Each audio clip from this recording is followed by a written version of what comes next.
Hello, in this video I'm gonna show you how to hide developer options on VIVO Y27.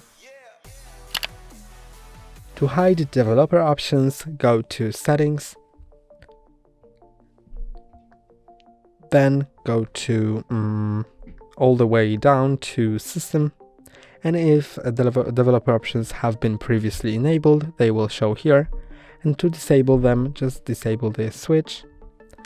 And now go back and it's hidden. There is a slight chance that you may need to restart your phone after doing this, so if it asks you to restart your phone, just click on restart and wait a moment and it will be done.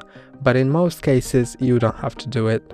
That's all for today. Don't forget to like and subscribe. See you next time.